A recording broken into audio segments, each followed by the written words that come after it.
for authors, filmmakers, entertainment, and all your listening needs. Listen now to Talk Now Radio, where no topic is taboo.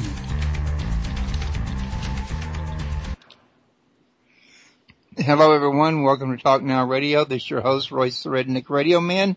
And with me today is Ahmed Osman. And we're planning to talk about his new book, The Lost City of the Exodus. I have got Ahmed on the line right now, but he seems to have been breaking up, so I'm not real sure how good the connection is.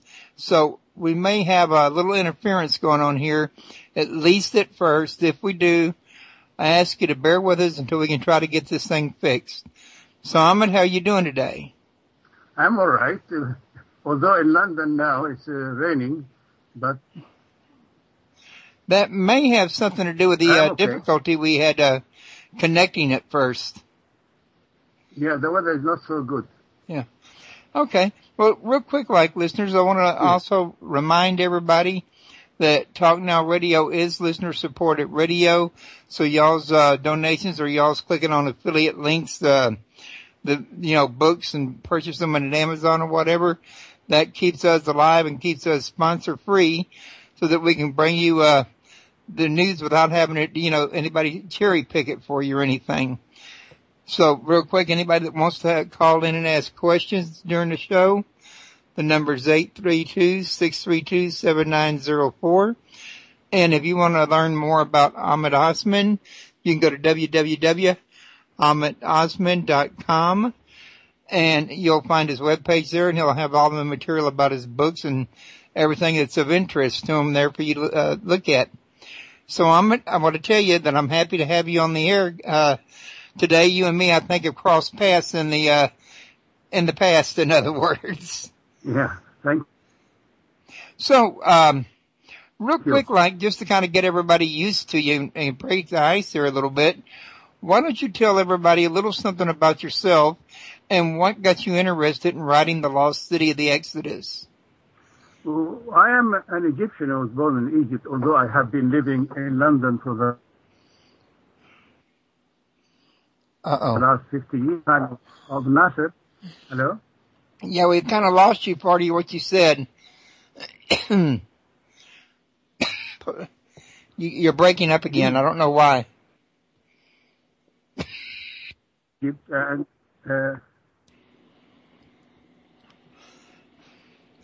I'll tell you what, let me try to call you back and see if that don't clear this up. Folks, just kind of bear with us a minute. We'll get this here taken care of.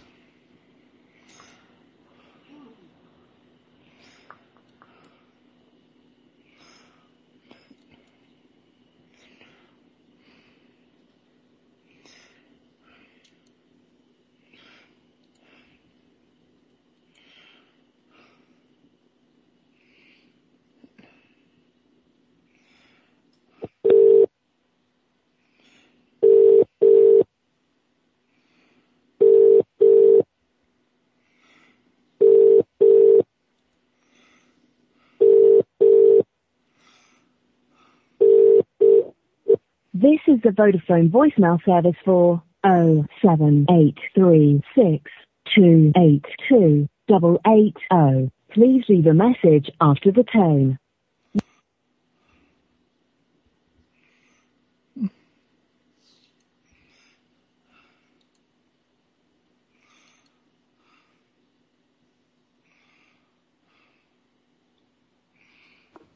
Well, that didn't work. Okay.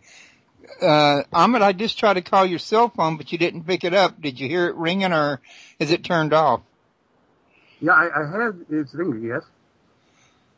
Okay, yeah, that was me. I was trying to call you on the cell phone to conduct it on the cell phone, but I guess I got you now. Let's try it one more time and see if it works. Go, continue with what you were saying about yourself and you're being an Egyptian that now lives in London, I think it was, wasn't it?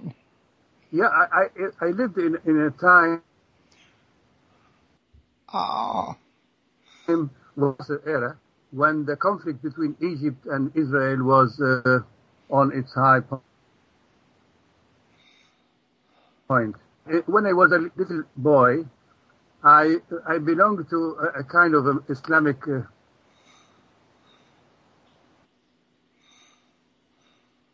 fundamental to go and fight the Jews in Palestine.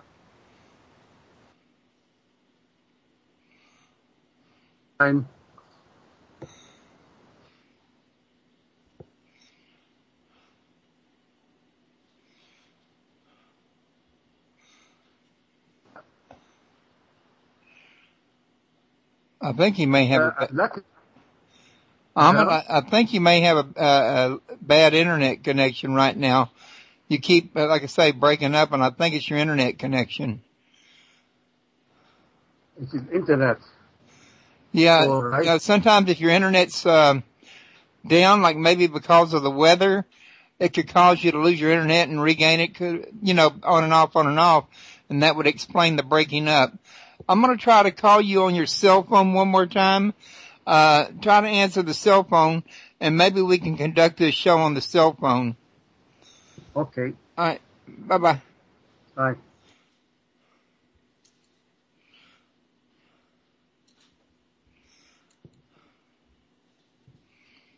Let's hope this fixes it. Okay, we got a ringer.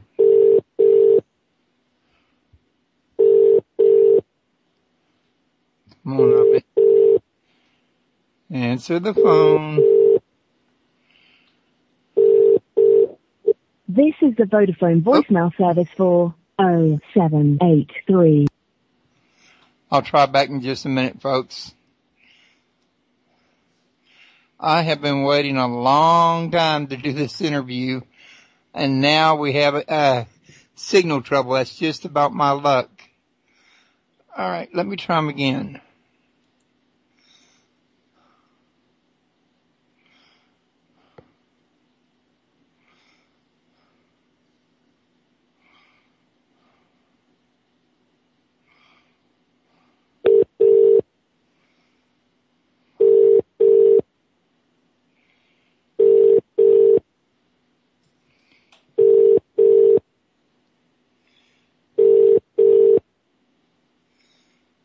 Well, This is the Vodafone.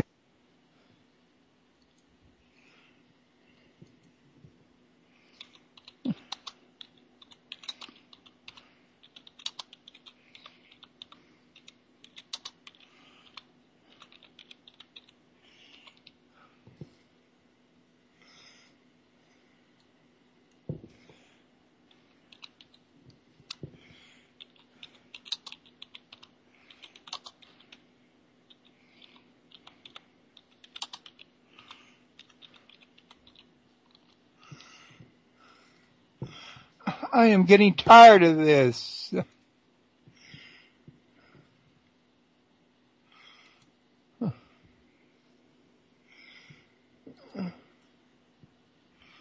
Okay. Let's try that again.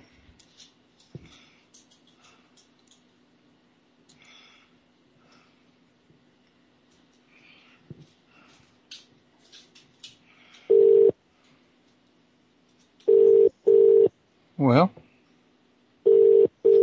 folks, we may not be able to talk to Osman today. We may have to reschedule for when he has a better signal. This is the Vodafone voicemail service I wonder for why he's not answering. 07. Let me try to send him a text message.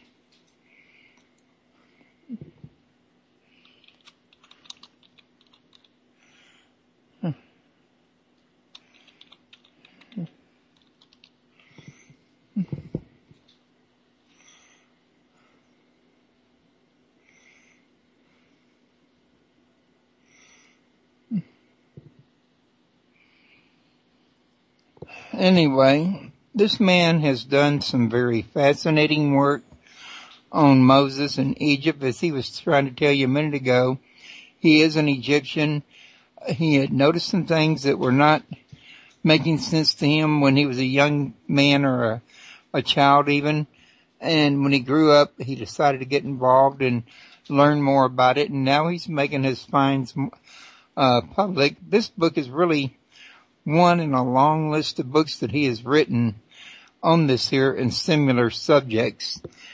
I've actually studied a lot of his work, read up about him, and I do know that from reading his work that it's very fascinating, and that's why I've been looking forward to having him on the air for a long time, and really kind of regret that we're having this trouble right now. Can we talk over the phone, do you think? Well, I tried to call your phone. And how are you talking to me now? I mean, I don't show you, you're connected, but yet you're talking.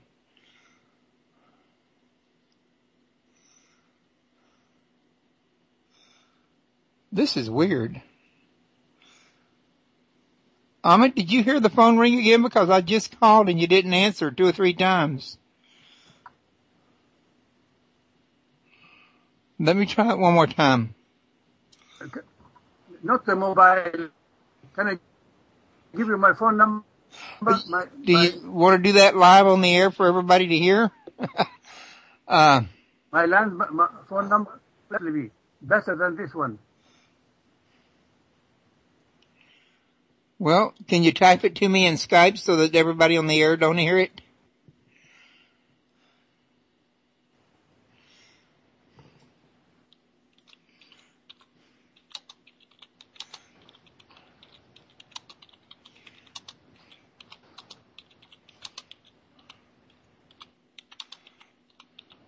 The land phone, I think it can be better. Okay, can you type it to me so that nobody will hear it? Okay.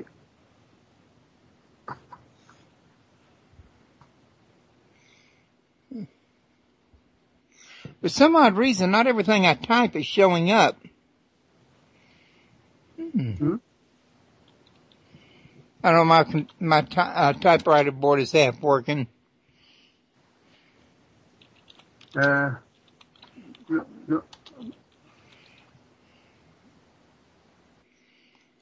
There.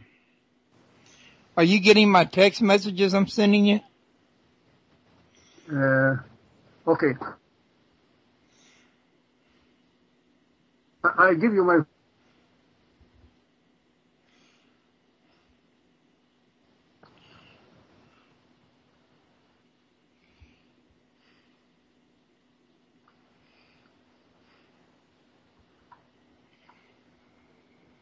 Got it.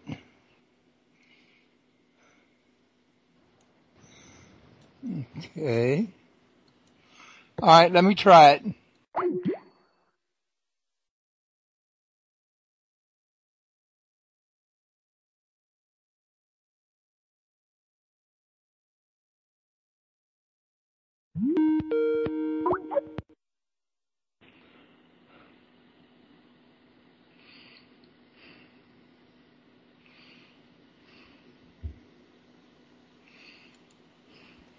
Okay.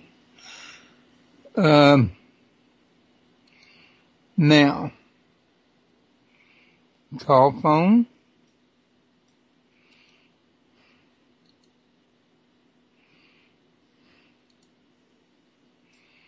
Add to group. Invalid phone number. Let me try that again. I bet I know what was wrong with it.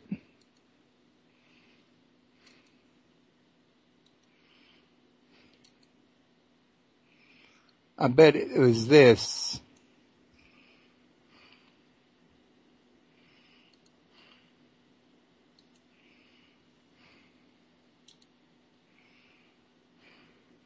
Well, that was invalid.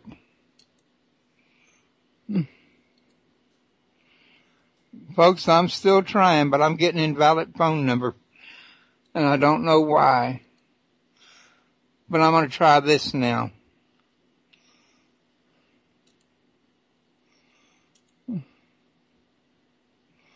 I'm going to keep trying combinations until I get one that works.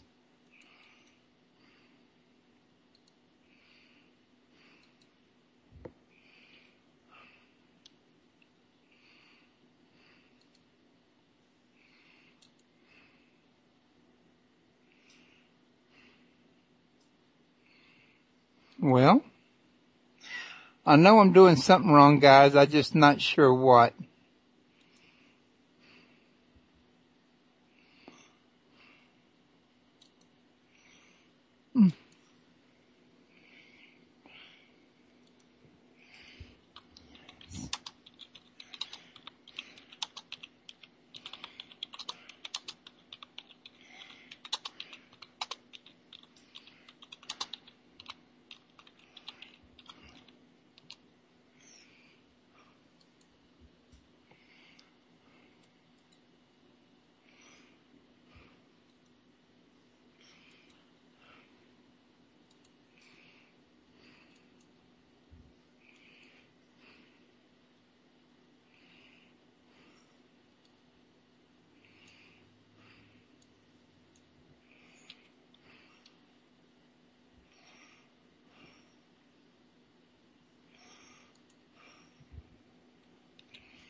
Bear with me, folks. I'm still trying. I had a distraction there. Oh, nope, that was invalid also.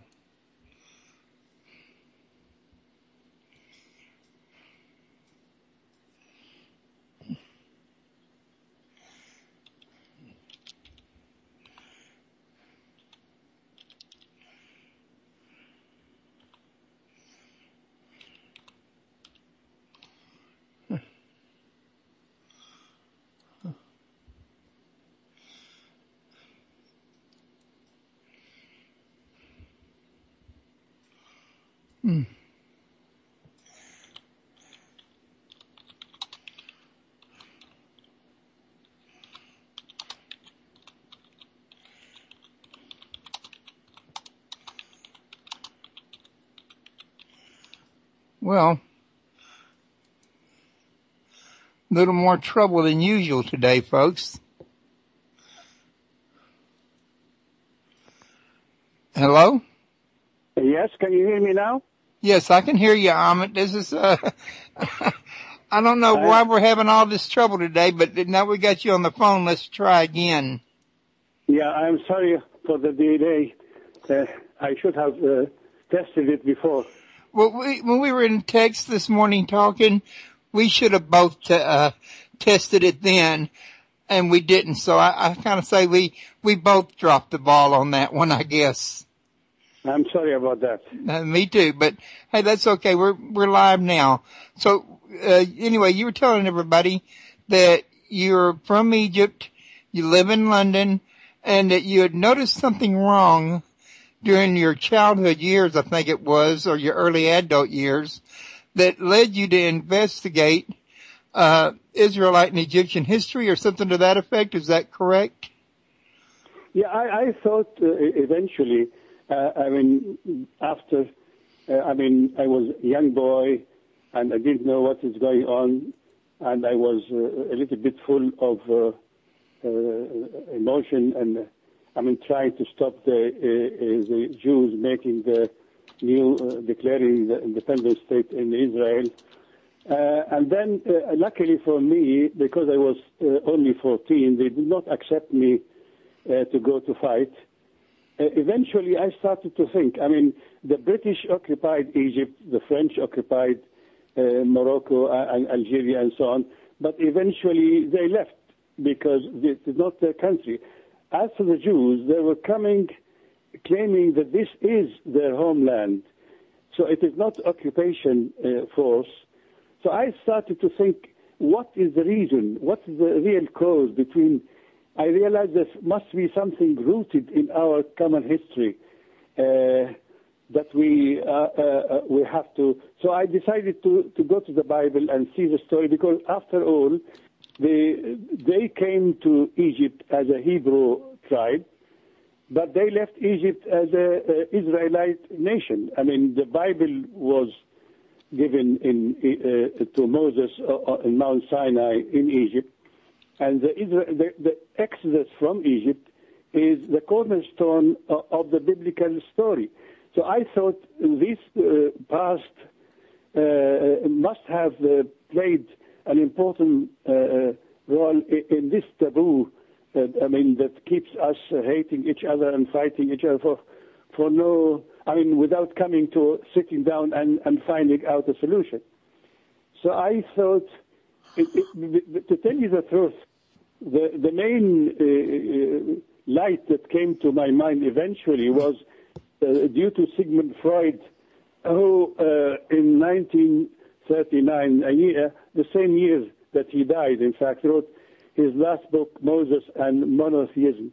And he made a connection between Moses of the Bible and Akhenaten, the monotheistic king of ancient Egypt. So I started looking for the common history of Egypt and Israel. Obviously, all what we had is the Bible story. But the Bible story is a religious account, and it's for faith and belief rather than for historical knowledge. So I wanted to know if the history of Egypt, archaeological evidence discovered recently, can find, because if these events are real history, the core of the story has some historical sense, so we should be able to find evidence of who is Moses, when did he live, who is Joseph, and when did he live, and so on. So I thought, I wanted to see if there is evidence from history and archaeology of the Israelites in Egypt, and so clarify this mystery about the connection between Egypt and Israel. Okay. Well, you certainly seem to have spent a lifetime doing it. Yeah, it took me a long time. Obviously, to start with, there was the Cairo Museum. You can go there, see monuments and so on, but no information. So I decided to come to London so that I thought at the time, 50 years ago, that I just come here and read a book, meet a professor or something, and I'll get the answer. But when I came here in 1964, the situation was still the same because you see, Egyptology is a modern branch of knowledge, and although early archaeologists came to Egypt in order to find evidence of the Israelites in Egypt, they didn't find a confirmed information about a link of a character of the Bible with a character of the history of Egypt. They didn't find a specific city, location. They didn't find all that. So it was still a matter of argument and discussion. So I had, in fact, to go to an evening course with the London University to study Egyptian history and hieroglyphic writings. And then I had to teach myself ancient classical Hebrew of the Bible so that I can compare the story of the Bible, because sometimes the English translation is not accurate, giving the same sense. So I wanted to know exactly, and as Hebrew is a Semitic language like Arabic, it was not so difficult for me to try. And then I started to, the first thing I came across was, in fact, one day it was a winter time in London, very cold, but I couldn't sleep. I couldn't go to bed. I couldn't sleep. So I left my bed and I sat by the fire and made myself a cup of tea and started reading the story of Joseph, Patriarch of the coat of many colors in the Bible. They had read it many times before. But that night, I came to the scene where Joseph's brother came for the second time to buy corn from Egypt. And he met them and he invited them to have a meal in his house, although he sat separately from them. But then after that, he spoke to them because he was an Egyptian, nice looking, his dress, his look, so they couldn't recognize him, while he was able to recognize them being Bedouin fellows as exactly as the same as he left them. So he went to them and announced himself, I am your brother Joseph.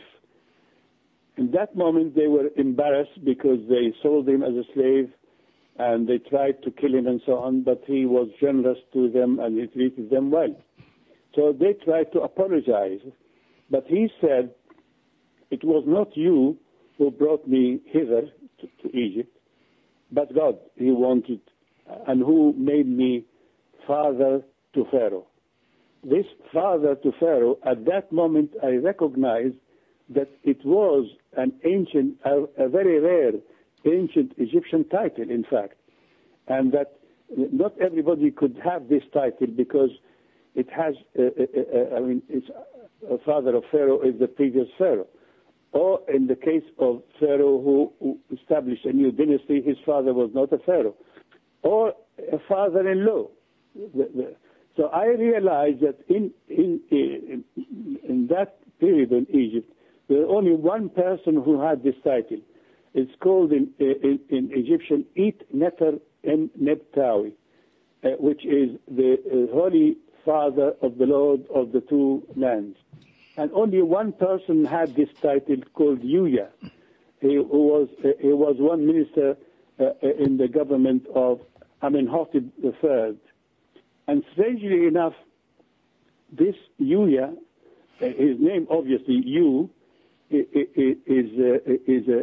a shortened name for the god Yahweh. Because Egyptians used to give people names related them to their deities, to their gods. So Yuya, who also in his tomb is called Yaya and Yi and so on, is only this Yahweh element in his name. Then he, strangely enough, his daughter, was married to the king. The king, Amenhotep III, although he had his sister, married his sister before on coming to the throne, he loved Tai, Yuya's daughter called Tai. He loved her and married her, and he insisted to make her a queen of Egypt, Queen Tai, and she was the mother of Akhenaten, who became the first monotheistic king.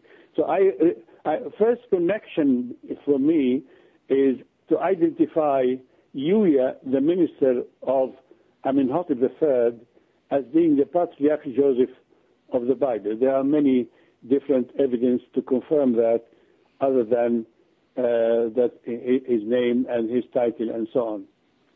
I started from there. Well, the question... I'm sorry, I didn't mean to interrupt you. Yes? Well, a question occurred to me while I was listening to you, and I had this question while I was reading your book too, actually. Why is it the biblical name that the Egyptians gave Moses? It was a big, long name, starts with a Z, I believe it is. But why is that so much different from the name Yuya that you're picking up on over there? Yeah, Moses, in fact, the word Moses is not a Hebrew name. It is an Egyptian name, and it was not a name originally. It was a kind of a title. Moses is the son or the heir. But the guy who became known as Moses must have had another name before, because you see, eventually you see, I realized that Akhenaten, the king who ruled Egypt in mid 14th century BC, and he came to the very strange idea that there is only one God. He called it Aten, indicating the sunlight, the light. And this is a sole God who should not be represented in a physical image. And his teaching, if you look at his teaching, as Sigmund Freud, in fact, has pointed out in his book, Moses and Monotheism, he came to the conclusion that the religion of Moses, as in the Bible, is exactly the same as the lineages of Akhenaten, the one God with no image. This is the main idea of the Mosaic teaching. So this was Akhenaten. His mother was an Israelite, Queen Tai, married to Amenhotep III. So his grandfather was Yuya, who I identified as now because at the time when Freud wrote his book in the 1939, it was believed that Akhenaten died on his 18th year of ruling. Freud suggested that Moses must be a follower of Akhenaten, who led the Israelites out of Egypt and proceeded with the teaching of Akhenaten. But in fact, when I searched the matter more, I realized that Akhenaten was did not die on his 17th ruling year. There are many evidence to indicate that he was faced by a military coup by Horemheb and Ramses. He was a general at the time, and Seti, and 4 generals really made a coup d'etat against him, forced him to abdicate the throne to his son Tutankhamun, who was born as Tutankhaten originally. He was forced to abdicate the throne, and he went to Sinai, in fact, in Sarabat al-Khadim, where he stayed for his exile years. And then, one of the things they decided, once the king was lost his job, his title as a king, he lost his name. In Egypt, the name is part of the entity. And as long as your name is mentioned, they regard you as living eternally.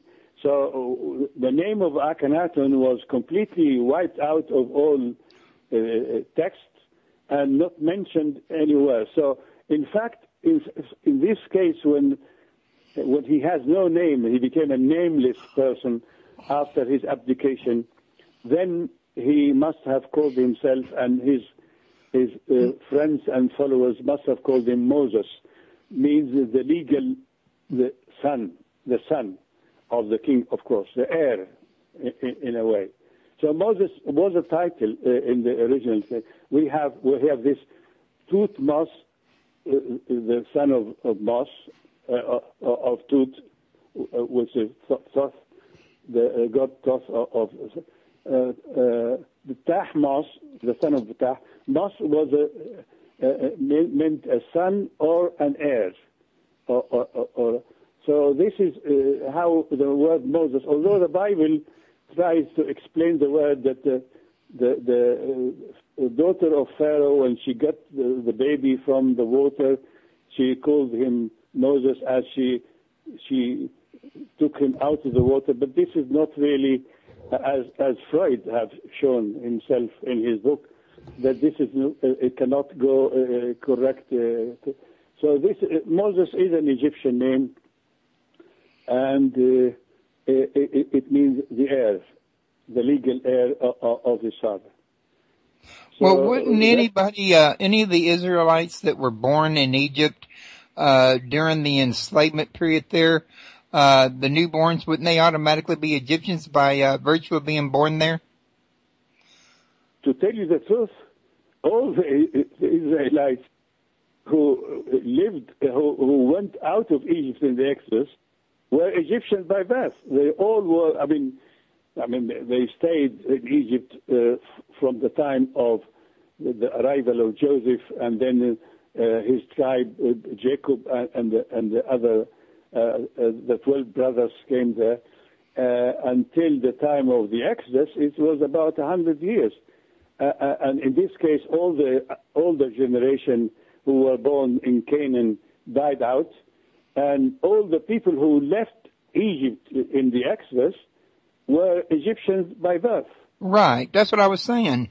So yeah, in reality, I think at the bottom of it, at the root of it, the Israelites regard themselves, and this is the problem of today, as a kind of illegitimate children of Egypt, which Egypt is denying them, and they want to be accepted as legally the children of Egypt. The whole Israelite Israel is not really, to start with, it was not a nation, it was a tribe. A tribe of Jacob, which was connected by marriage to the royal family of Egypt. So it was a royal connection between the Hebrew tribe and the royal family. So they would now be Hebrew Egyptians. Yeah, I think they were. I regard myself now, after 50 years living in London, as being British, of course. I have a British passport. So they were born in Egypt, and they lived all their life in Egypt until the Exodus. So all those who left with Moses in the Exodus were Egyptians by birth and by nationality. This is for sure. So why did they need to, I'm trying to figure out why it was that everything had to be, I guess you could say, shrouded in mystery. I mean, you got the biblical story that pretty much tells a good amount of detail. And then you got the Egyptians that doesn't seem to have hardly any record of anything at all. And, I mean, there's no timing up with most people about. Now, this is something you pointed out in your book, The Lost City of the Exodus, is most researchers were looking for the city of the Lost Exodus in the wrong place, and I think he said at the wrong time as well. And could this also be an effect for all the mystery that everything is shrouded in? Is everybody's just looking in the wrong place at the wrong time for everything? I tell you how those people trying to identify in Egyptian history the story of the Israelites of Egypt were misled by 2 points. The first point, some of them tried to see evidence of the miraculous events that Moses, like the plagues, which the 10 plagues, and the breaking of the Red Sea water, and so on. And obviously, miraculous events cannot be proven historically. These are events that take place outside the scientific examination. You cannot prove a miracle. A miracle is outside, so you cannot prove it. So Velikovsky, for instance, suggested that the Venus came nearer to Earth at some period of time and make some disruption on Earth, so just to explain this miraculous event. But this is proved is not correct. The other thing is, the other point that misled the archaeologists and the serious Egyptologists is the fact that because the Bible mentions that after the death of Joseph, there came a king, a pharaoh, who did not know Joseph, and who started persecuting, oppressing the children of Israel. And he forced them to build store cities of Ramses. He mentioned Ramses as being a store cities built, a city of Ramses, store cities, during the oppression. Then again, later on, at the time of the Exodus, the book of Exodus speaks about the Israelites leaving Egypt from the city of Ramses again. So this city of Ramses was mentioned twice. Although the name of the king was not given in the Bible, the name of the pharaoh was not given, but the name of Ramses was repeated twice. Once at the time of oppression, when they were forced to build storehouses in Ramses. The other one those Egyptologists in the 20th century, early 20th century, when they tried to make the connection, immediately assumed, without any kind of examination or evidence, that here Ramses was Ramses II. And so there is a city built by Ramses II in the eastern delta called Ramses, the city of Ramses. And they assumed automatically that this must be the city of Ramses mentioned in the Bible. So eventually the city was discovered in an area east of the delta called Kantir, the residence built by Ramses II. And they assumed automatically, but when they examined the place, there's no evidence there of any exodus or any storehouses or any of the things that the Bible talks about.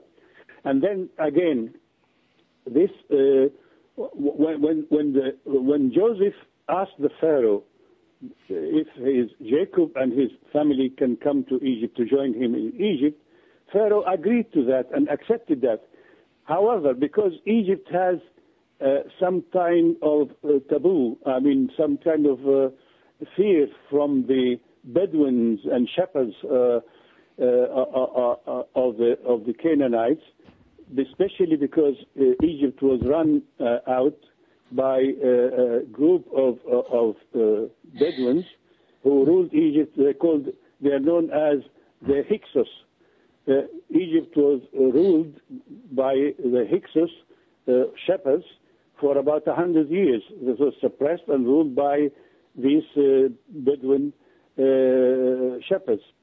So when the 18th dynasty, Ahmed I came and kicked the Hyksos out, after that the Egyptians were afraid to let the Bedouin shepherds into their country.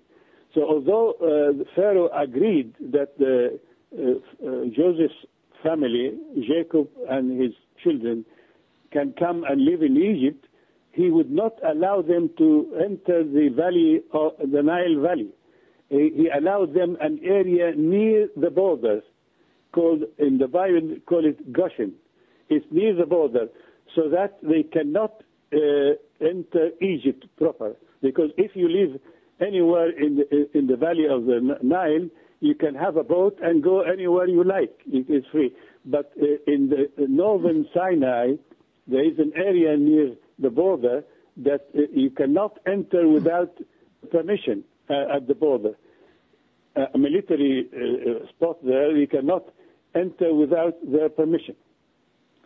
So, but however, it cannot be possibly be when the city of Ramses II, built in the eastern delta, is about 50 kilometers from the border city. So, how can they start exodus from the delta when the Bible says that they left from Ramses, which was near the road of the Philistines, which is the northern road between Kantara, modern Kantara, by the Suez Canal, and Gaza, Palestine. So the location of Ramses, the city of Ramses II, is far away from the start point of the Israelites in their exodus. It's about 50 kilometers far away. This is one point. The other point is this city of Ramses II does not have storehouses which the Bible says the Israelites built. So, in fact, I realized because you see, originally I thought I identified Akhenaten, King Akhenaten, as the same character as biblical Moses of the Bible. Akhenaten lived in the mid 18th century, mid 14th century BC. So At the time, there was a Ramses, but this Ramses was a military ruler. He was a military general.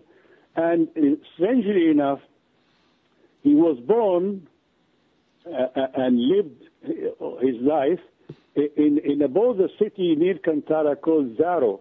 It was a fortified, the Egyptians have a fortified city, a city at the border between the Nile Valley and the Sinai Desert. It was a fortified city called Zaro, was fortification. Now, this Ramses is called Paramses, who became Ramses the First, the grandfather of Ramses the Second. His name was Ramses, and he was living, and he was born, and he became the ruler, the mayor of the city of Zaro.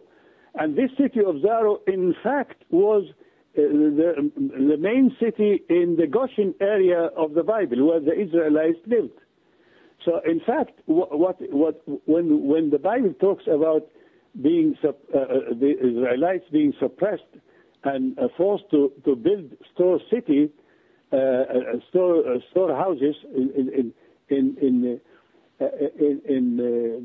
Ramses, it was that Ramses, because he was the mayor ruling over Goshen, where they lived.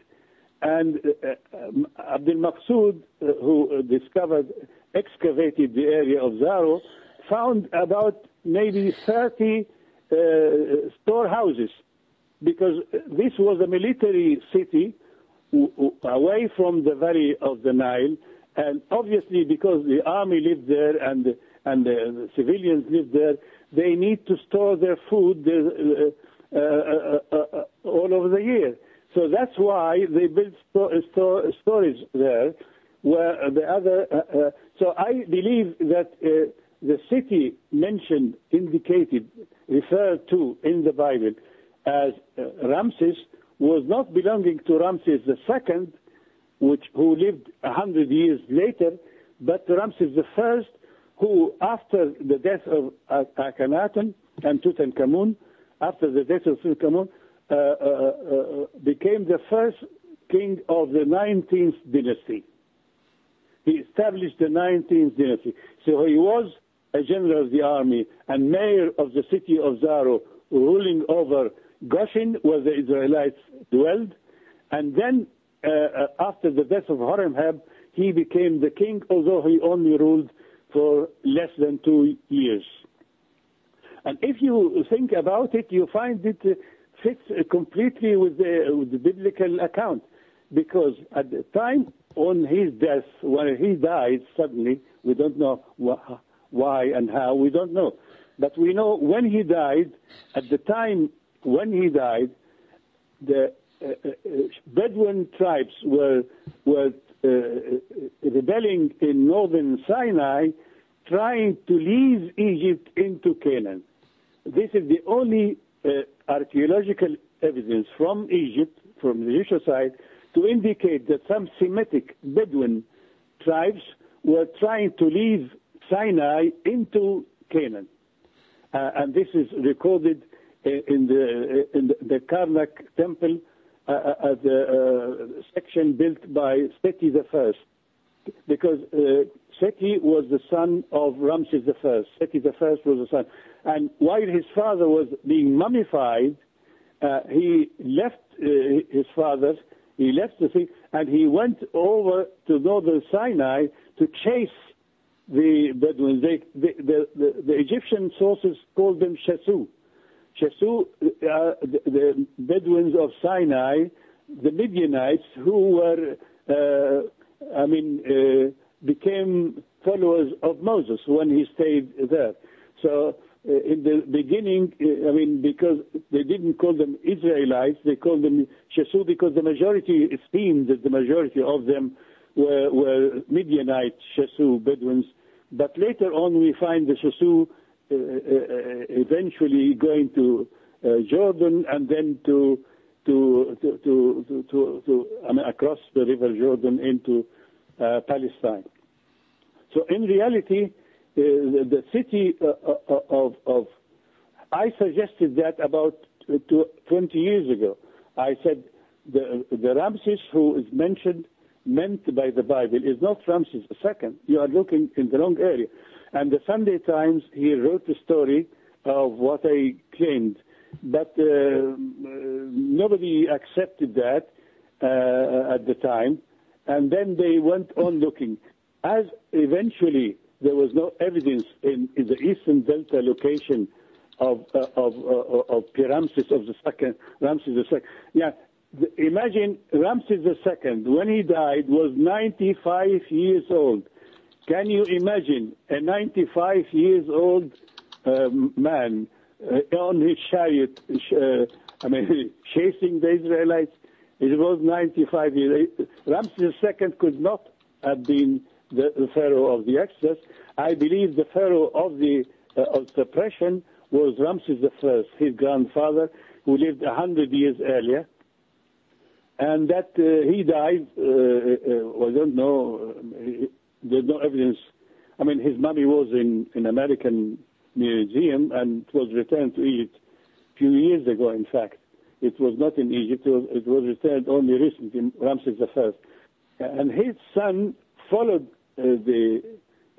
chased the Israelites with the Shasu Bedouins, and he stopped them entering Canaan. That's why the Bible speaks about 40 years wandering in Sinai before eventually they infiltrated into the Holy Land or the Promised Land.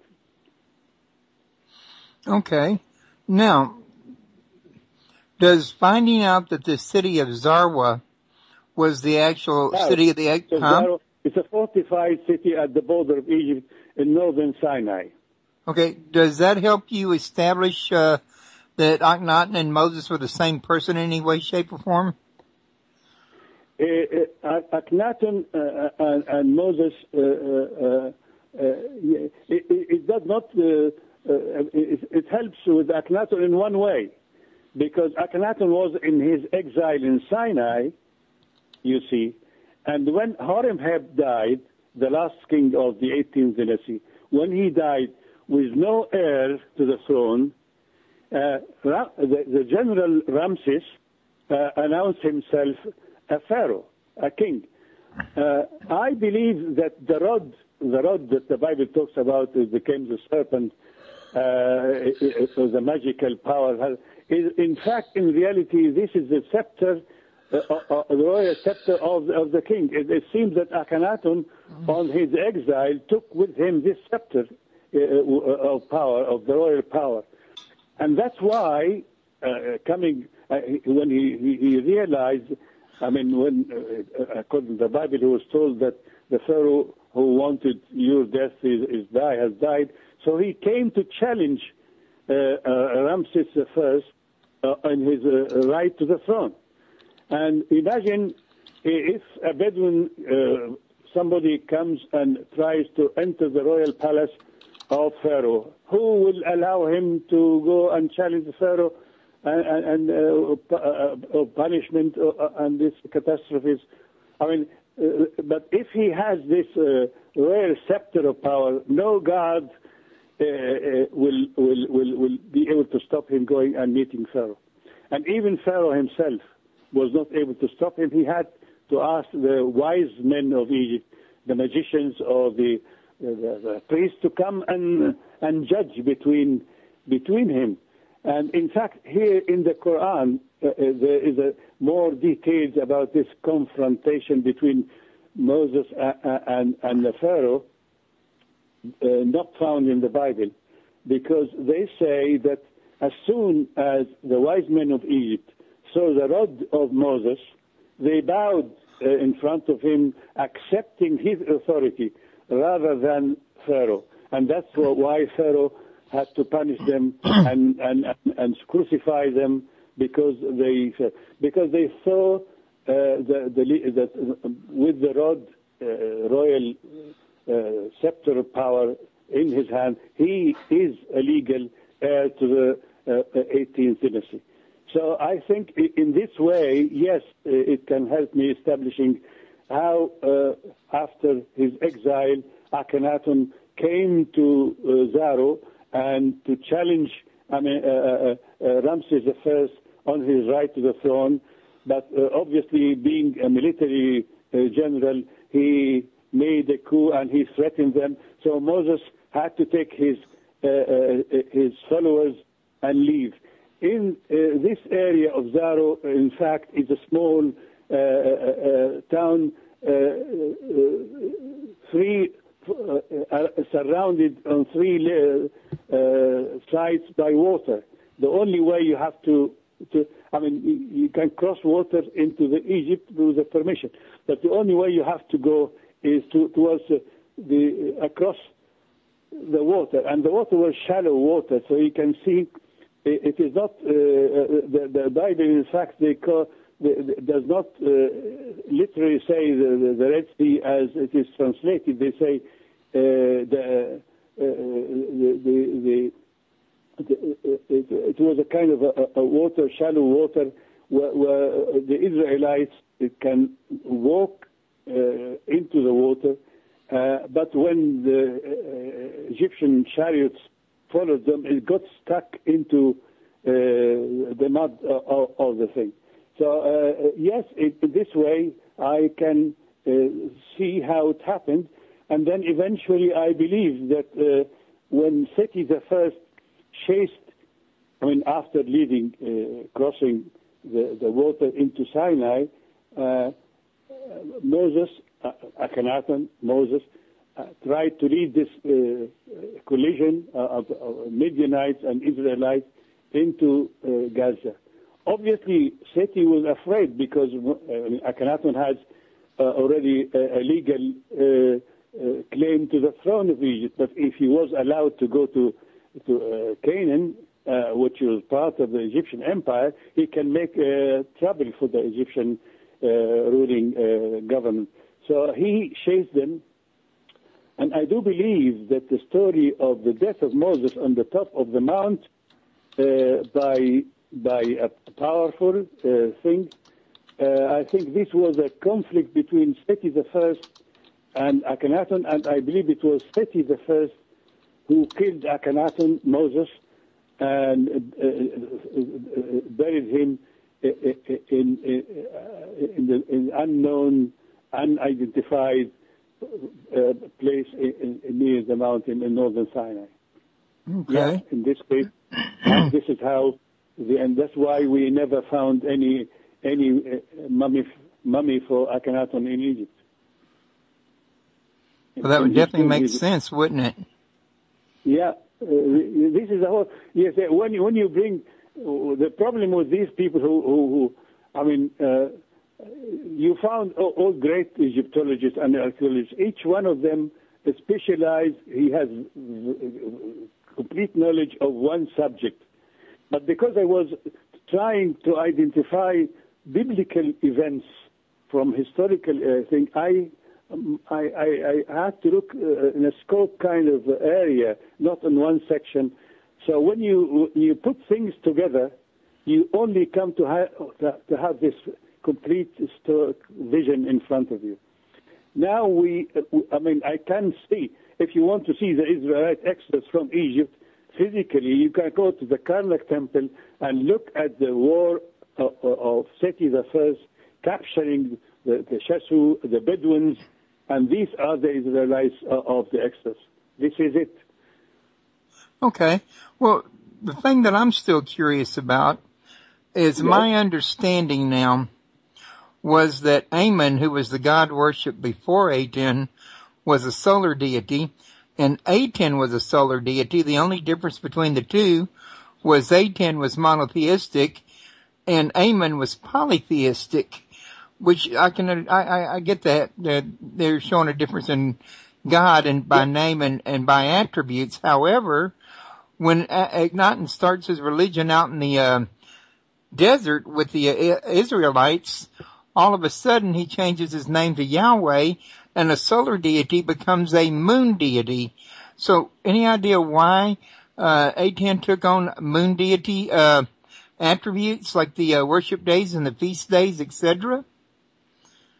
In fact, I have to tell you something. Aten was not a sun deity because the sun deity in Egypt was called Ra. Ra is the sun deity. But Aten, as you can see from these beams of light coming from heaven to give life to Pharaoh, this is the light. And it has the name of the name of part of the hieroglyphic name of Aten is Shu. Shu, Shu'a in our language means the beam of light. And if you go to the Bible, Old Testament, New Testament, and the Quran, all of them talk about God as light, represented by light. So Akhenaten was not worshipping the sun, it was worshipping the light. And this is the thing. At the same time, the Midianites of Sinai, as was discovered by the Israeli archaeologists who dug in Sinai when Sinai was under occupation of Israel after the 1967 war. Israel occupied Sinai for many years, and the Israeli archaeologists dug the whole place, and they discovered that Yahweh was worshipped in Sinai at the time. So in reality, Yahweh was a Sinaitic. He has also a wife called Asherah. So Akhenaten, on the contrary, Akhenaten, from the time of that time, the name of Yahweh was forbidden to be mentioned in the Bible, except by a few priests, a few occasions. No, but when you come to the written name Yahweh, you have to pronounce Adonai, which is Aten. As Freud say, Adonai Elohina, Adonai Ohad. Aten, our God, is one God. Adonai is our Aten, as our Lord.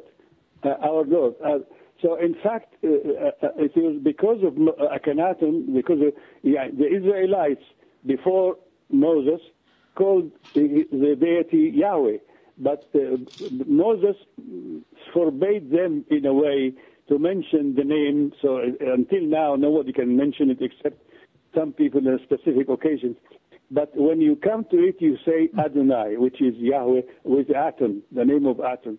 So this is another confirmation that Aten and Akhenaten was related to the Moses connection, yeah. Okay.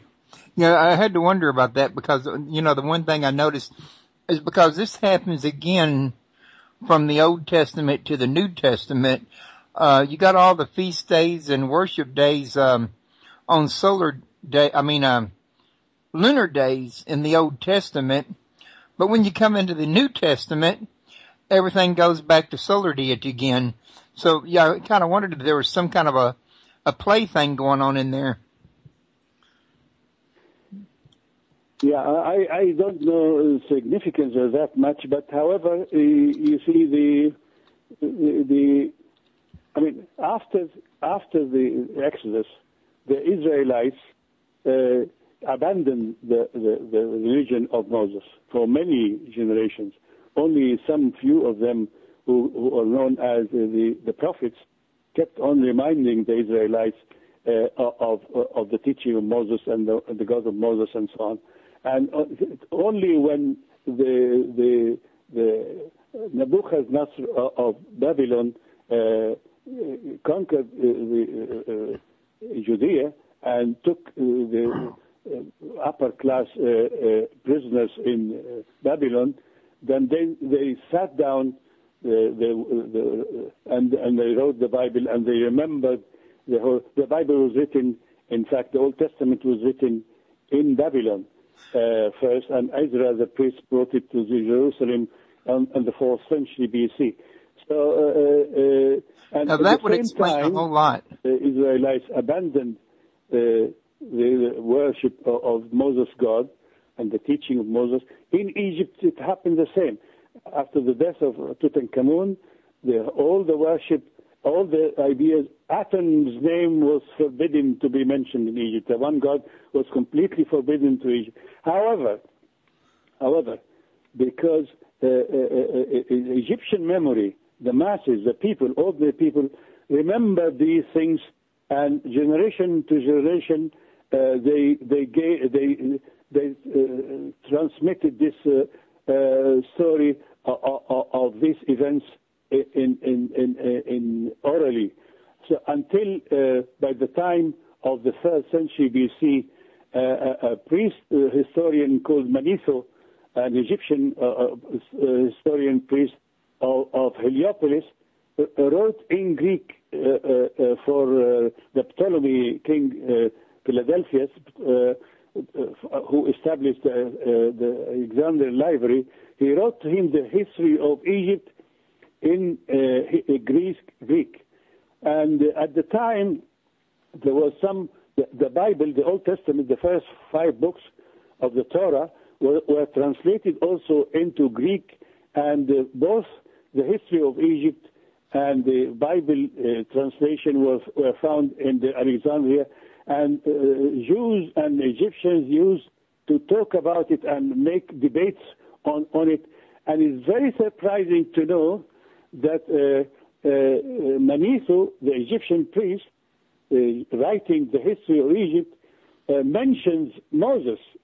I mean, who we have no evidence written in hieroglyphic about Moses. Suddenly, it seems that eventually, after some time, the story transmitted orally about Akhenaten and this sort of thing were put into writing. So it was translated into Greek and he says that in fact Moses was an Egyptian, and he identified the time that Moses lived was the time of Amenhotep III, the father of Akhenaten, and he identified the city of Zaro, of Avaris, as the city that the king allowed all these Hebrew, the followers of Moses, to go there.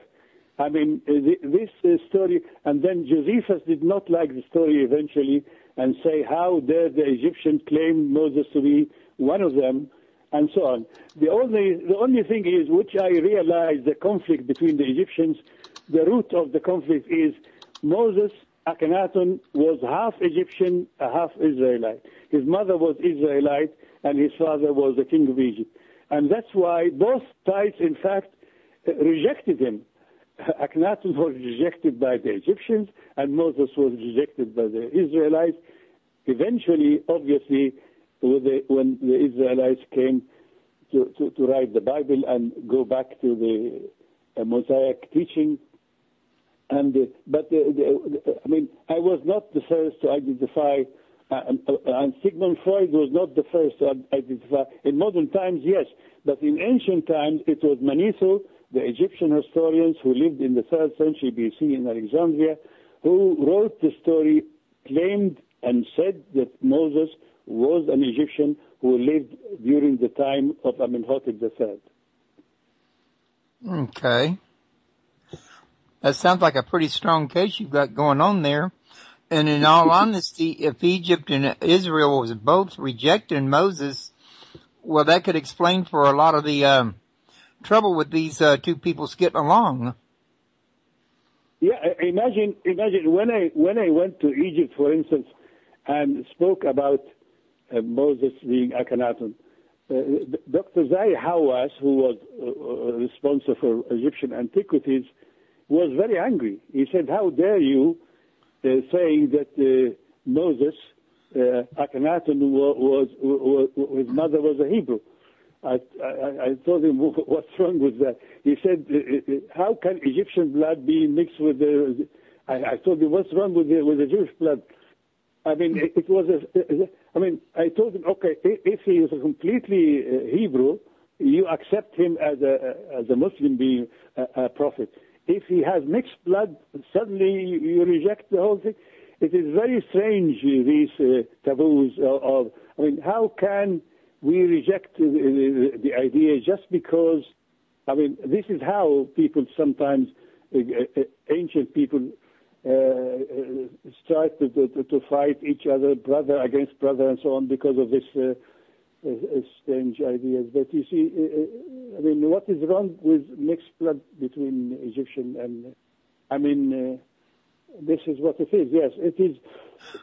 I don't think the problem's with the mixed blood per se. I think it's the mixing the blood in the royal lineages that makes the problem. You are right. It is because the royal, it means that the legal heir is mixed. Now, this is what he didn't like. Yeah. See, they don't want a half Egyptian to rule Egypt. And nobody wants a half Israelite to rule Israel either. Yeah, but obviously for me, again, eventually when I grow up to understand I mean, these things don't make any difference. People can be of any origin, but they are the same. Oh, well, yeah, look at us here in America. Our presidents for years have been mixed breeds of Heinz 57s. It really doesn't make... In America, you don't have this problem because all Americans are mixed of every nation. Right. And this is good. Over there in ancient times, because of the divine rights issue, everybody was trying to keep their bloodlines pure. But we don't have divine rights over here. So you might say that the root of the problem is divine rights. Exactly. You are lucky in America. They don't have this divine blood any longer. You are Americans. You are all proud of being Americans, wherever you come originally from. So basically everybody's saying, well, only we had the pure blood to rule. Only we are the chosen one. But really, in today's world, there is no pure blood anywhere on the planet anymore, I don't think. No. This is only when the Nazi came in the modern time to claim the special, super, nation. This is too late. I mean, too late for that. Anyway, in the modern world, we shouldn't. This is why, in fact, I wanted to dig. In reality, when I started my research, I didn't have in mind to write any books or anything. I wanted to know for myself, to justify myself. I want to understand. And when I came to realize what it is, I wanted to tell everybody of the facts. Obviously, now that I find the story, according to this archaeological digging realization, I think now the story, the biblical story of the Exodus from Egypt is historical. Obviously, when the Bible talks about it, it's like a dream. What is good about Sigmund Freud is that he digging through the dark area of the unconscious, the past. He realized, in fact, before he was not a historian or an archaeologist, but he was able to see in a vision the connection between these things because he has this vision. In fact, I dedicated my book, The Lost City of the Exodus. I dedicated to Sigmund Freud because he was the one who lighted the way for me to come to the truth. I was searching with his light always in front of me. Okay. Well, listen, I want to mention to everybody once again, if they want to learn more about you, just scroll down below the chat room. You'll see his link, www.ahmedosman.com, and you can click on that or click on his picture there. Either one will take you to his site where all of his material is at. You can also scroll down below the description. You'll see a link to his book over at Amazon. Now, folks, I'll be posting this in the archives either after the show today or probably sometime tomorrow morning to make room for, Wednesday's show to move up where his show's at right now. But it will still be on my site and it will be available to the public. And like I say, you can get his books also at Amazon.com as well as Barnes & Noble and many other major, bookstores. I don't think they get around to all the stores. Some of your mom and pop joints may not have it, but you can sure enough find it easy enough online if you're interested in looking into it a little further. Now, we got about roughly 14 minutes left. I thought I would, because I always about this time check and see if there's anything that my guests would like to cover that I didn't think to cover myself. No, I mean, maybe it's better to talk about. Maybe how did I come to identify Moses as Akhenaten? Maybe. Sure, go for it. I mean, because this is something that's been a passion of mine for many years already. Anyway, the thing is, in Egyptian traditions, the royal family, the inheritance of the throne goes through the female line, not the male line. So Amenhotep III, because you see they believed of the holy birth of Pharaoh. So in fact, before a Pharaoh goes to his wife, queen, he has to go to the temple and take off all his clothes and be purified by the holy water, and then wrapped by different perfumes and so on. And during that time, the priests would make chants and think, asking for the spirit of the deity, which is Ammon, to come and dwell in his body. And when they see a sign indicating that Ammon has come into the body of the king, they put a rope on him and allow him to go to make love to his queen. In this way, they believed that the son born from this union is a son of the king physically, but a son of Amun spiritually. Now, because they believed that the two lands of Egypt, they called it the two lands, Tawi, belonged to Ammon, and nobody would sit on the throne of Egypt to rule the country unless he was the legitimate son of Amun, of the god.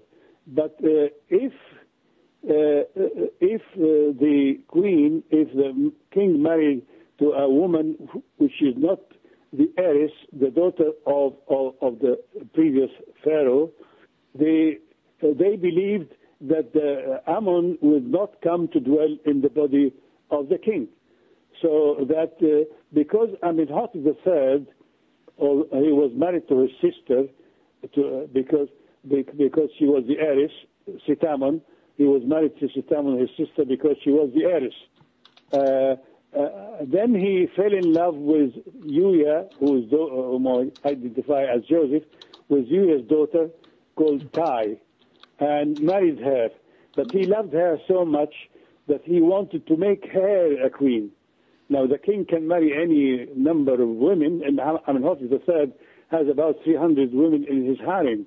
But the queen, whose children will succeed the father, has to be the children of the heiress, who is his sister. However, Amenhotep III wanted to go out of this, break with the rules, and because he loved Tai very much, and he wanted to make her the queen. So when he married her, in fact, he got a child from this marriage, a boy, they called him Thothmas. And he appointed this boy when he was about 5 years old, very young, 5 years old. He appointed him as his heir apparent. However, the priest killed him, killed this boy. The boy disappeared, he killed. When the second, that's why when Akhenaten was born, his mother feared on his life the same way. and he was not allowed to come to Thebes to the royal palace. He left. He was kept to live in the Heliopolis, away from the royal palace. They were afraid of his life because they regarded him as an illegitimate son of Amun. He is not the legitimate son of Amun because of his mother being not the heiress. You see, that's why they rejected him. The priesthood rejected him, and he only was able to gain the right to the throne because he married Nefertiti, his half-sister Nefertiti, who was the daughter of Queen Sitamun, the sister wife of Amenhotep III. If you marry anybody, you see, anybody who can marry the heiress, the daughter of Pharaoh, has the right to follow Pharaoh on the throne. That's why the prince usually married his sister. This is marrying your sister was not a common practice in ancient Egypt. It's only the royal family, because if the prince does not marry his sister, then somebody else will marry her and will gain the right to the throne that way. This is why Akhenaten, when Nefertiti loved him and agreed to marry him, being herself the heiress, the daughter of Sitamun, Queen Sitamun, he became associated with his father first as a co-regent. He associated with him while he was still living as a co-regent.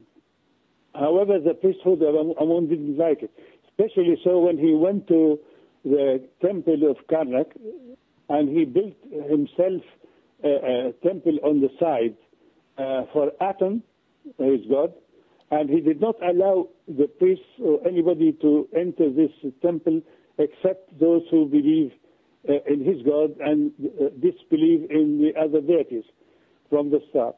So when eventually they threatened even the king himself, and they forced Akhenaten and his wife Nefertiti to leave Thebes and go looking for another area. So he went into the boat with his family from Upper Egypt down the stream, the river, until he found an area in the Middle Egypt, which is the desert area. He said, the land does not belong to any deity, so I will build a city for Aten in this area, for Aten, his god. So he built a city called Akhenaten, which is known now as the Amarna city. And a new city completely, he built it there with his family, and he lived there and made... but as long as his father was living, and he was a co-regent, Amenhotep III ruled the country. He was a side person until his father died in the 12th year of the co-regency, and Akhenaten became the sole regent, the sole ruler of Egypt. So he said that no other deity can be worshipped in Egypt now except Aten. So he sent his soldiers to close the temples. He sacked the priesthood, confiscated the land of the temples, and he made his deity the one God, Aten, Adonai, is the only worship God. But because this God, who can only be, he cannot be represented in a statue or a picture, this was an abstract idea. It was difficult for the ordinary people to understand what he's talking about. So it was not a popular religion in Egypt at the time. He only had few followers to follow him, and the temple in ancient Egypt was not just for worship. It was a center of education, it has a library and a school. It was also the court of justice. It was also the hospital where the priests will treat the people. It was a center of festivals and feasts and so on.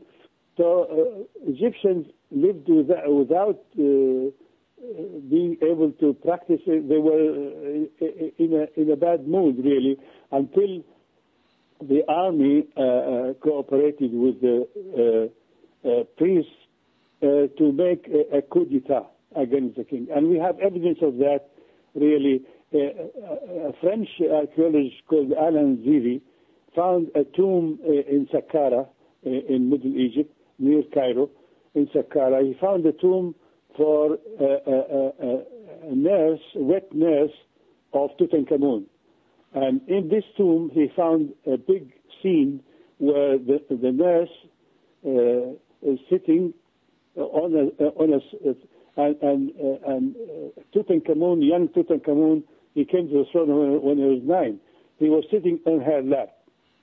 Behind the seat, there were the scenes of 6 characters, the ministry of Tutankhamun. 5 of them were military generals. 5 of them were military generals. Only one of them, the finance minister, was a. So these 5 generals, I mean, a government of 5 generals, this is a coup d'etat. Especially so that 3 of these 5 generals followed Tutankhamun on the throne. Horemheb, and Ramses the First, and Seti the First. In fact, 4 generals followed him in the throne. It means that this is the first coup d'etat in history. And that's how we can see that Akhenaten was forced to abdicate the throne to Tutankhamun and go to exile. And the tomb, which he built for himself in Amarna, was empty. When it was opened, it was empty, no evidence of him being buried in his tomb, although he was succeeded by Tutankhamun, his son, and if he was buried, he would have buried him in his tomb. So there's no evidence that he was buried there, and this is, and on the other hand, when Flinders Petrie, the British archaeologist, found in Sinai, there is not far from Mount Sinai, there is another mount with a temple on top called Sarabit. In Sarabit, he found the temple of Sarabit and found evidence of Semitic worship on that temple, and strangely enough found a head of Akhenaten's mother, a statue head of Akhenaten's mother, Queen Tai. Why should the Akhenaten's mother be there? And that's it. Not only that, he found a stela when by Ramses the First, when Ramses the First visited this area, and when the king visited a location, he worshipped the deity of this location. And in this location, while Aten was forbidden in all Egypt to be worshipped, in this location we find the city, the Ramses the First was worshipping Aten in this Sinai, Sarabit al-Khadid, indicating that Akhenaten spent his exile in Sinai, like Moses. And strangely enough, although the Bible doesn't talk about Moses being a king, the Talmud, which is an important book, a Jewish book, talks about Moses before going to Sinai, after leaving Egypt, after killing the Egyptian. He didn't go to Sinai straight. He went south, and he married the queen and became a king for 9 years. And he had to abdicate the throne for the sake of the queen's son. So we have here, even the Talmud has kind of indication confirming the story of the relation between Moses and Akhenaten. And Akhenaten was on the throne for 9 years as well? Akhenaten was, in fact, it was 12 years. But how many? So 12 years. 12 years? Okay. 17 years, sorry. Oh, 17 years. Okay. However, for the figures, dates and figures, the religious documents are not accurate. I mean, they can say he lived for 120 years, but nobody lives for 120 years. I mean, you don't take it seriously. The indication is that he went to the south and he married a queen, and the queen's name, strangely enough, was Adonit. Again, Adonai, Adonit. The queen's name was Adonit, and he had to abdicate the throne for the sake of the queen's son. Yeah, this agrees completely with Akhenaten's being abdicating the throne for the sake of Nefertiti's son, who is Tutankhamun. Okay. So after he advocates the throne, he decides to get his own, take his tribe out into the desert and start his own kingdom. Yeah. The Egyptian throne went through the female line. Whoever marries the queen, the princess, the daughter of Pharaoh, has a right to but because Akhenaten's mother was not the heiress, he had to marry his half-sister, who was the daughter of the heiress, and she was the heiress. Nefertiti was. And it must have been a very kind of love story between the two, because we have many writings of Akhenaten talking about Nefertiti in a very romantic way, and it seemed that her voice was very beautiful. So he was talking about how in the evening she sang the song for Aten to go to bed, and so on, to go to the other side of this life. So we have, and then Tutankhamun. All right. Yeah. Well, I show we've been on for about an hour. I'm fixing to go ahead, I guess, and call this a wrap. You got any last-minute thoughts for everybody? How long have you got? Well, I show we've been on for an hour. Would you like a little more time? No, I think this is quite enough for today. Okay. Well, listen, it's been a pleasure to have you, Ahmed. It's been a very interesting conversation, and, it just goes to show you that, sometimes when you get your story from just one source, you don't always get the whole story, but when you read it from another source, you have to expect differences, and it's a matter of putting all the pieces together in their correct place to get the correct story. You are right, yes. Strangely enough, you see, when you go to the Talmud and the Bible and compare the stories together, when you go to Manetho, the Egyptian historian, when you go to you find the picture becomes complete. If you look at one side of it, you can't see the picture. But if you compare why does the Talmud talk about Moses as being a king? I mean, the Bible doesn't talk about him as being king, although it talks about him as being brought up in the royal palace of Pharaoh. But it never mentioned that he was a king. It never mentioned that the king, no mention of a king abdicated the throne. But here we found it here. You see, at the same time, by the way, Alan Zivi also discovered another interesting tomb in Saqqara as well, of a priest for Akhenaten's god Aten in Saqqara, but during the co-regency before the death of Amenhotep III. And this, the name of this priest is very interesting because his name is Aparel. Yeah, he is a Hebrew worshipper of Elohim. Aparel. And he was the high priest of of Akhenaten at the time, before the death of Amenhotep III. So we have, those people who claim there is no evidence of the Hebrews living in Egypt and the Exodus, in fact, because they only look at the wrong side, this is what I'm saying. If you look at the wrong time, at the wrong place, you never find what you're looking for. You see, this is why it's a misleading thing. As soon as they started to look at the subject, Egyptologists assumed that Ramses, the name of Ramses in the Bible, is talking about Ramses II, although this is not with no confirmation.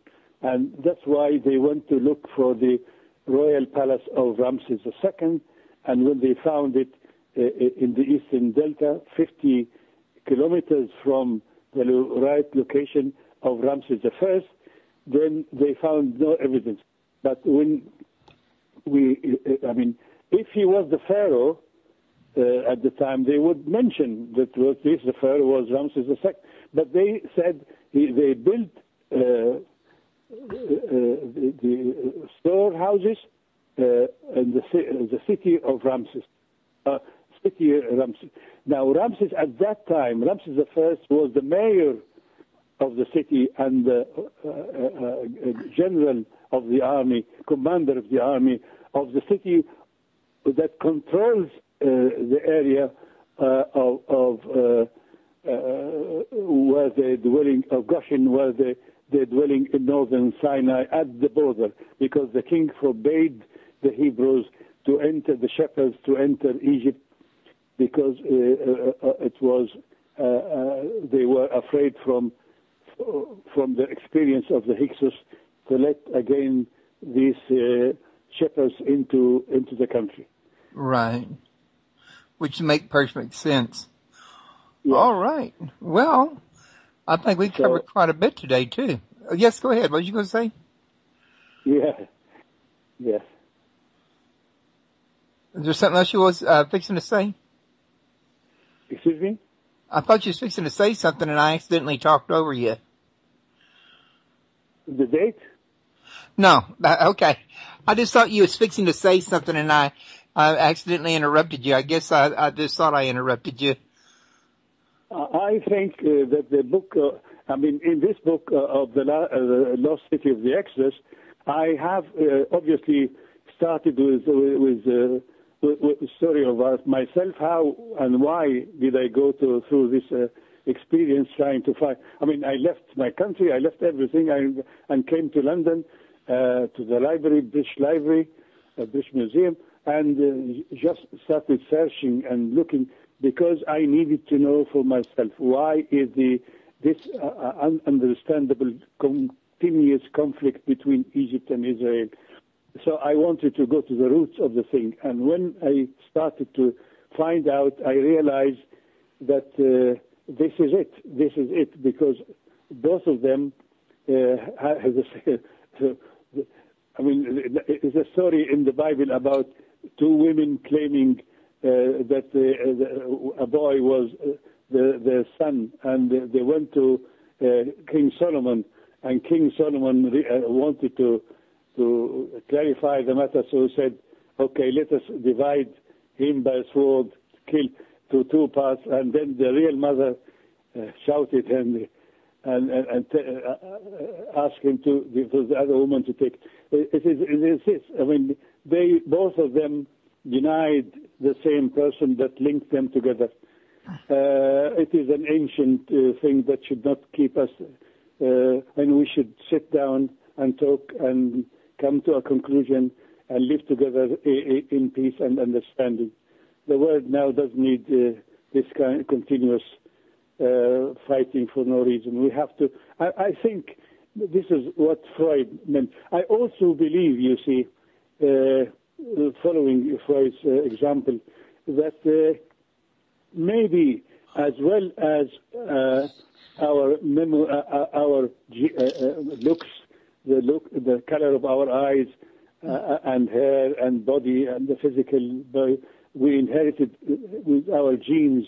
In fact, I do think that we also inherit our memories, the memories of our ancestors, although it becomes a kind of a dreamy kind of thing, not obviously specific and dated and so on.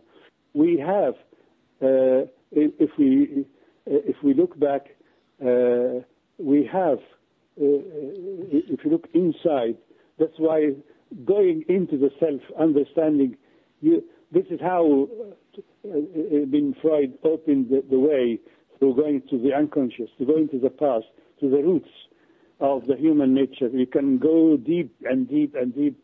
Maybe some spiritual people are more able than others to delve into the spirit and go into the roots of the knowledge and understand the past. But we have to understand now that humans have to come together, and our universe, in fact, is threatened by different weather and other conditions. We don't need to fight ourselves. We have to fight for our survival altogether, I think. Well, okay. Now, so real quick, what's next in line for Ahmed Osman? You got another book coming down the turnpike or something there? In fact, I do have another book about, I am doing it co-authoring with Robert Goval. Robert Goval was born in Alexandria and lived in Egypt, and during the Nasser period, he has also to leave Egypt when he was about 14 and came to London, and then now he lives in Switzerland. So we are working together in a new book called The Unveiling Egypt. We are talking here, we are covering the era of the Muslim Brotherhood rule, Morsi and his people ruling Egypt for 1 year after the January Revolution of 2011, when the Muslim Brotherhood took over the country. And for these people, Egypt, for them, ancient, we are proud of being Egyptian because of our ancient culture and ancient knowledge, people who built the pyramids and the temples and created, invented the hieroglyphic language and so on. But the Muslim Brotherhood regard all this at the age of ignorance, and for them, civilization came only when Islam came to Egypt in the 7th century A.D., denying all the ancient Egyptian history, which became the origin of world civilization. So they rejected that. So we are discussing in the book how they came to power and what is the political Islam. It is not, to tell you the truth, is not Islam as a religion who teaches this message, but this is a new branch of Islam, which is a political Islam. Islam is as ruling and forcing other people to follow and so on, not as a belief kind of thing. So we are discussing this how the origin of political Islam and the difference between Islam as a religion and political Islam, and their intention to rule the world through first re-establishing the caliphate, which was abolished in 1924 by Ataturk in the Ottoman Empire.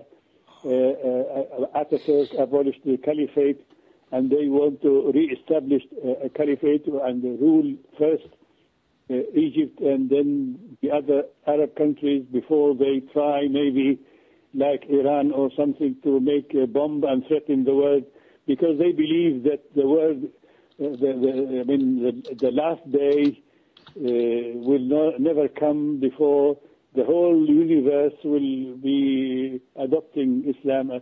They have this fanatic kind of ideas. So we are discussing this in our new book. which should come next year, early next year. They're not the only ones with a fanatic idea about religion.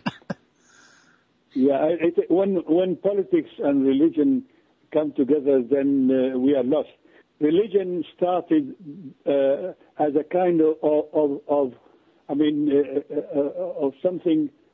We humans are living in darkness. Tell you the truth. We don't know the universe we are living in. Millions and millions of these different stars, and we don't know anything about. So we only trying to know what we can see around us and identify. Why do we die? Why do we come? We want to know what is the origin of everything. So when religion is a kind of thing to help people understand in a spiritual way the world around them and live with them and accept death as a step towards another spiritual life and so on.